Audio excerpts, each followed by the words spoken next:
Welcome to The Newsworthy. All the day's news in less than 10 minutes. Fast, fair, fun, and on the go. Today, we're talking about everything from the status of the government shutdown and the president's surprise trip to drone deliveries, whiskey scams, and record-breaking entertainment. Those stories and more in less than 10 minutes. I'm Erica Mandy. Today is Friday, December 28th. You ready? Let's do this. We start today with an update on the partial government shutdown. Yes, it's still going on nearly a week later, with no clear ending in sight. White House officials and lawmakers told the Wall Street Journal they think the shutdown will be stretching into the new year. President Trump has stuck to his demand for billions of dollars in funding for a wall on the U.S.-Mexico border. He calls the border wall essential for security and blames Democrats for the shutdown. But top Democrats say while border security is important, a wall is wasteful and unnecessary. Lawmakers actually took most of the Christmas week off, and some just got back to Capitol Hill yesterday. At this point, things seem to be at a standstill. The Journal reports White House officials did offer to cut the $5 billion needed for a wall in half to $2.5 billion. But top Democrats said no thanks. So budget talks continue.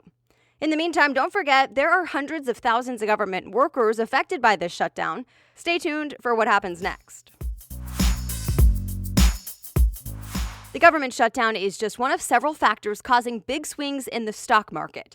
Let's review the last few days. First, there was the worst Christmas Eve session ever, followed by the Dow having its biggest daily point gain in history. The Dow rose more than 1,000 points on Wednesday. Some called it a Christmas miracle. But then yesterday, it fell again, a lot, before closing out the day up again. So you get the idea. Still, overall, CNN says the stock market is having its worst December since the Great Depression. Investors are worried about everything from the Fed raising interest rates to uncertainty in Washington to trade tensions with China. So, to be continued. President Trump and the First Lady are back in the U.S., but earlier this week they made a surprise trip to visit U.S. troops in Iraq. They took a secret overnight flight for security reasons, and it was Trump's first stop in a war zone as president.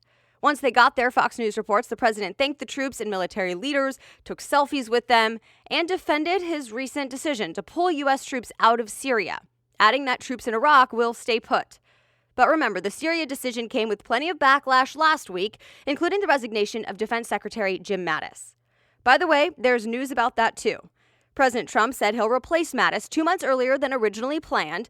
Deputy Secretary of Defense Patrick Shanahan will take over January 1st, at least until there's a permanent replacement. USA Today says Shanahan actually does not have any military experience. Instead, within the agency, he's handled things like budget issues and a possible space force. So who will replace Mattis for good to lead the government's largest department? That is TBD. SpaceX launched the U.S. Air Force's most powerful GPS satellite ever built. The AP reports this satellite should be 3 times more accurate than previous versions. It cost $500 million to build. Space.com says today's launch was the first official national security space mission to involve the company SpaceX. And that label is really only for liftoffs considered critical for national defense and security. Drone deliveries are happening as we speak, at least in Australia. The Wall Street Journal says that's where a company called Wing has one of the world's most advanced drone delivery projects. Wing is part of Google's parent company, Alphabet. Of course, things aren't all good with this test project. Neighbors in the test area are divided about these drones. Some call them convenient, cheap, quick, and easy for delivery. Others say the drones are loud and annoying. Wing is apparently working to make the drones quieter and more accurate with their deliveries. Wing has plans to expand next year, so this seems to be only the beginning. A quick break now to thank today's sponsor who helps make the newsworthy possible, The Neat Company, a better way to organize all your expenses and finances. It can be pretty complicated to keep track of all your expenses each month in a way that makes tax time feel like a breeze. So as 2019 is about to begin, get your expense tracking in order now. Neat lets you upload your receipts, invoices, and other documents any way you like, including a simple email or the camera on your smartphone. And then get this, Neat has a patent on unique technology to automatically fill out the fields for you.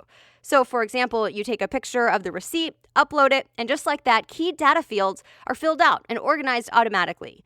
And then if you need to revisit it, Neat lets you keyword search all your expenses to find them again, quick and easy. It can save you or your business up to 12 hours per week, time that could be spent on growth instead of bookkeeping. The Neat company is offering the Newsworthy listeners a free 30-day trial at neat.com/newsworthy. Again, try it for 30 days free. Go to neat.com/newsworthy. Now back to the news. An Oregon man just made history. He became the first person to cross Antarctica coast to coast, alone, and with no extra help. The AP reports it took Colin O'Brady just under 2 months, or 54 days, to cross 930 miles, mostly uphill, and in the conditions of Antarctica. He called it the impossible first on his Instagram page, and many thought it was impossible. One other person died trying. Others have only crossed the continent, but with help, like getting new supplies or using kites that propelled them forward. Of course, O'Brady, who is 33, says it was not easy. There were plenty of times he wanted to quit, but now he says he's changed forever. Rare, high-priced bottles of whiskey could actually be scams. But if you have one, don't feel too bad, you're not alone. The BBC reports more than a third of the vintage Scottish whiskey tested were found to be fake. 55 bottles of rare Scotch were randomly picked for the test, and 21 of those bottles were either not distilled in the year claimed or just complete fakes. The tests were done at Scottish University's Environmental Research Centre. Apparently, the whiskeys claiming to be more than a century old were more likely to be created by scam artists. So basically, researchers said you might want to assume it's fake unless proven otherwise before you spend the big bucks. Holiday sales were at their highest in 6 years. In fact, Reuters reports U.S. holiday sales were up more than 5% from last year, reaching more than $850 billion. And Amazon also said it had a record-breaking holiday season. Even though the stock market is a bit all over the place, Reuters says shoppers were still encouraged by a pretty good economy and some early holiday discounts. As for the movies, The Hollywood Reporter says Aquaman won at the box office over the holiday, with one of the top Christmas Day showings ever outside of Star Wars and Avatar. Mary Poppins Returns came in second, and Bumblebee from the Transformers franchise came in third at the holiday box office. In fact, Variety reports the movie business is on track to hit record numbers for 2018. Hollywood is happy about this because 2017 was not so great. But this year has at least eased fears that streaming services like Netflix would keep people away from the theaters for good. Speaking of Netflix, there's a lot of talk about today's premiere of Black Mirror. Not a normal season, though. Instead, this is a standalone movie from the TV series. Netflix is calling it an event. And there's something else about it that's causing some hype. It may have multiple endings where you choose what happens. The full details aren't totally clear yet, but it's out today, and if all goes well, you may see more movies or series with that choose-your-own-adventure style.